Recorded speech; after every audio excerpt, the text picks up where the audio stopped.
Selamat sejahtera belajar. Anda sudah belajar nama untuk bahagian bulatan. Hari ini kita belajar ciri-ciri perentas bulatan. Apa itu perentas? Perentas adalah garis lurus yang menyambungkan dua titik pada lilitan. Contohnya, 3 bulatan di sini. Kita nampak garisan di dalamnya yang menyambungkan dua titik pada lilitan. Itu garisan kita panggil sebagai perentas. Jadi untuk ciri-ciri perentas ni anda yang perlu ingat yang pertama ialah perentas yang melalui pusat bulatan ialah diameter. Contohnya garisan putus-putus di sini. Semua garisan putus-putus ini adalah perentas. Tetapi apabila dia melalui pusat, kita panggil sebagai diameter bulatan. Dan untuk diameter bulatan ini, kita sebenarnya dia merupakan paksi simetri bulatan tersebut.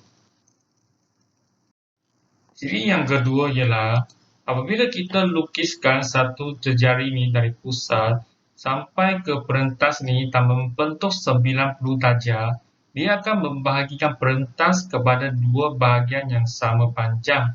Atau dengan kata lain, jejari yang berserenjang dengan perentas membahagi dua sama perentas itu. Berdasarkan kepada ciri kedua, apabila kita terdapat dua perentas dan kita guna cara yang sama atau teknik yang membahagikan perentas kepada dua bahagian, kita lukiskan satu garis 90 darjah. Contohnya ini garisan ni dan garisan ni. Bila kita lukiskan garisan yang 90 darjah dengan perentas dan garisan yang membahagikan perentas kepada dua bahagian sama, kedua-dua garisan ini akan bertemu pada pusat bulatan. Dengan kata yang pendek adalah pembahagi dua sama serenjang dua perentas bertemu di pusat bulatan. Ciri yang keempat, perentas yang sama panjang menghasilkan lengkuk. Panjang lengkuk yang sama panjang. Kalau katakan perentas ni adalah sama panjang dengan ni, maka lengkuknya adalah sama. Ciri yang kelima, dua perentas yang sama panjang adalah sama jarak dari pusat bulatan dan sebaliknya. Maksudnya di sini, jarak sini sampai ke pusat dan pusat sini sampai ke sini, jaraknya adalah sama. Tapi dengan syaratnya, perentas ini, panjang perentas mesti sama. Sekarang kita lihat kepada contoh. Raja di sebelah menunjukkan sebuah bulatan berpusat TO. Ini pusat bulatan dia. POR dan QOVT ialah garis lurus. POR dan QOVT garis lurus. Kalau dia melalui pusat, so kita faham dua garisan ini adalah diameter. Diberi bahawa TV sama dengan 2 cm. TV sama dengan 2 cm. Dan QV sama dengan 8 cm. QV sama dengan 8. Jadi kita tandakan maklumat yang diberi dahulu. Ini 2 cm, ini 8 cm. Namakan paksi simetri bagi raja ini. Baik, tadi kita sudah tengok ciri-ciri perentas. Kalau kita nak tahu paksi simetri, kita faham dia sebenarnya adalah diameter untuk bulatan. Jadi kita di sini ada dua garisan ialah diameter, iaitu POR dan QOVT. Itu jawapannya. B. Cari panjang OU. OU, kalau kita lihat di sini, apa yang nama kita bagi? Ya, betul. Kita panggil dia sebagai jejari. Jejari ini sebenarnya adalah separuh daripada diameter. Diameter kita pun faham dia sebenarnya adalah POR dan QOVT. Jadi maklumat diberi di sini 2 cm 8 cm. Bagaimana anda nak kaitkan dan cari nilai untuk OU? Ya, kita jumlahkan dulu diameter dia. Diameter QOVT sama dengan QV tambah TV, iaitu 8 tambah 2, maka sama dengan 10 cm. 10 cm adalah diameter. Seperti yang kita faham, jejari adalah separuh daripada diameter. Jadi kita guna 10 bagi 2. Okay, sama dengan 5 cm. Okay, kita tengok C sekarang. Cari panjang OV. OV dia di sini. Kalau OV sini, macam kita nak cari, kita hanya tahu ini 8, ini 2. Kalau nak cari OV, sebenarnya kita boleh kaitkan dengan jejari, ya. Kaitkan dengan jejari OT ni. Okay. Dah dapat penyelesaian? Okey, bagus. Sebenarnya ialah OVT, jejari ini, kita tolak dengan TV ni. Kita akan dapat OV. Okay. So, maksudnya 5 tolak 2. 5 adalah panjang jejari yang kita cari daripada bahagian B. Jadi 5 tolak 2 sama dengan 3 cm. Contoh yang seterusnya ialah ranjang di sebelah menunjukkan sebuah bulatan berpusat di O. Okay, bulatan berpusat di O dengan perentas BD berserenjang dengan jejari OC. BD, okay, perentas BD ni berserenjang dengan jejari OC. So, berserenjang ni 90 darjah di sini. Okay, sini 90 darjah, ini pun 90 darjah. Okay, lepas tu maklumat diberi ialah diberi AD sama dengan 40 dan BD sama dengan 24 cm. Okay, jadi kita tentukan maklumat dulu. AD adalah sama dengan 40. BD sama dengan 24. Okay, soalan A. Adakah panjang BE sama dengan panjang DE?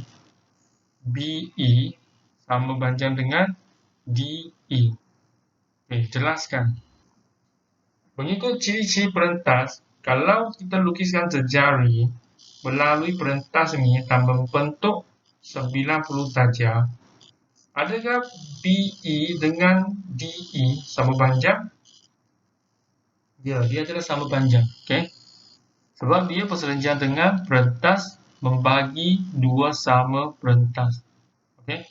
Jejari OC yang berserenjang dengan perentas membagi dua sama perentas. Soalan B, cari panjang EO. EO di sini.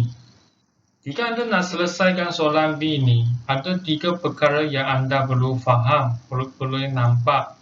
Yang pertama ialah panjang DE sama dengan panjang EB. Yang kedua, panjang DO sama panjang dengan OA sebab dia adalah jejari. Yang ketiga ialah anda perlu nampak dia ada satu segi 3 bersudut tegak. Okay. Ini bersudut tegak.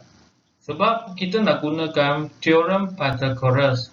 Melalui teorem Pythagoras, kita akan tahu salah satu sisi jika diberi dua sisi yang lain. Okay. Sebab di sini kita boleh cari DO, kita boleh cari DE. Jadi kita tinggal EO sahaja. Maka kita gunakan teorem Pythagoras untuk menyelesaikan panjang EO. Okay, apa itu teorem Pythagoras? Teorem Pythagoras menyatakan C ini adalah yang paling panjang ni. Okay. Apabila panjang ni, nilai dia dikuasa 2 kan, akan sama dengan A kuasa 2 tambah B kuasa 2. Maksudnya 2 yang pendek ini, selepas kuasa 2 kita jumlahkan, dia akan sama dengan C kuasa 2. Ini yang dinyatakan di sini. Jadi untuk nak cari EO, kita kena cari DE dan OD dahulu. Okay. Jadi DE kita faham jumlah PD 24. Maka kita guna 24 bagi 2, kita dapat 12. So DE adalah 12. Manakala untuk DO adalah 40 bagi 2. Jadi kita dapat 20. Jadi berdasarkan teorem Pythagoras ini, untuk segitiga bulatan ini, okay, dalam bulatan ini, kita boleh nyatakan EO, okay, EO ini tambah dengan DE kuasa 2 akan sama dengan DO kuasa 2. Sebab DO ini adalah yang paling panjang. Okay, macam mana kita nak bezakan paling panjang ataupun tidak? Sebenarnya kita berdasarkan 90 darjah ni. 90 darjah di sini, maka pertentangan dia adalah sisi yang paling panjang. Okay, contoh ini pun sama. 90 darjah. So, sisi di sini pertentangan adalah yang paling panjang. Jadi yang paling panjang ni kuasa 2, iaitu DO kuasa 2, akan sama dengan sisi yang lain tu kuasa 2 dan jumlahkan. Jadi kalau kita nak cari EO, kita pindahkan DE kuasa 2 ni. Kita pindah ke sebelah. Jadi tambah di sini dia akan jadi tolak. Jadi kalau nak cari lagi EO, kita kuasa 2 pindah sebelah, dia jadi punca kuasa 2. Okay. Tadi kita dari sini kita cari DE 12 kan, DO 20, maka kita gantikan ke dalam di sini. Kita gantikan DO 20, DE 12. Jangan lupa kuasa 2. Lepas tu kita mesti selesaikan yang dalam dahulu. Okay. Ini punca ni adalah untuk kedua-duanya. Jadi kita kena selesaikan yang dalam dahulu. So kita dapatkan 256 punca kuasa 2. Dan tekan kalkulator, anda akan dapat 16 cm. Jadi OE ataupun EO adalah 16 cm. Inilah jawapannya. Okay. Baik, contoh yang terakhir. Raja di sebelah menunjukkan sebuah bulatan berpusat di O. Berikut adalah maklumat berkaitan bulatan tersebut. Perentas SYW sama dengan perentas TZV sama dengan 24 cm. So SYW perentas ini sama dengan TZV perentas ini sama dengan 24 cm. Lepas tu OY sama dengan 9. OY adalah 9. Apabila perentas adalah sama panjang, anda mesti faham ciri-ciri yang pertama ialah lengkuk minor dia adalah sama. Lepas itu anda lihat di sini 90 darjah kan. Daripada pusat ni, ini sebenarnya jari kalau kita sampai ke lilitan dan dia membentuk 90 darjah, anda mesti tahu dia akan membahagikan perentas kepada dua yang sama panjang. Okay, tambahan pula, sebab dua-dua perentas ini sama panjang, maka OY dengan OZ adalah sama panjang. Itu adalah ciri-ciri untuk perentas. Anda mesti ingat. Okey? Kita tengok soalan A. Adakah panjang lengkuk minor SXW dan TUV sama panjang? Jelaskan. Okey, tadi cikgu sudah jelaskan. Kita tengok jawapan dia. Ya. Perentas yang sama panjang menghasilkan lengkuk yang sama panjang. Okey. B. Berikan perkaitan antara panjang OZ dan OY. Panjang OZ dan OY. Okay, tadi saya kata perentas sama panjang kan. Okay. OZ dan OY merupakan pembahagi dua sama serenjang bagi perentas TZV dan SYW. Maka OY dan OZ juga sama. Iaitu OY sama dengan OZ sama dengan 9 cm. C. Cari panjang S1. Okay, SY di sini. Yang kita tahu adalah SYW adalah 24 cm. Okay, apa yang kamu boleh buat? Ya, anda ingat dia adalah sama panjangan. Jadi guna 24 bagi 2, kita akan dapat panjang SY. Okay. Jadi di sini tunjukkan 24 bagi 2 iaitu sama dengan 12 cm. Okay, itu jawapannya. Okay, terima kasih.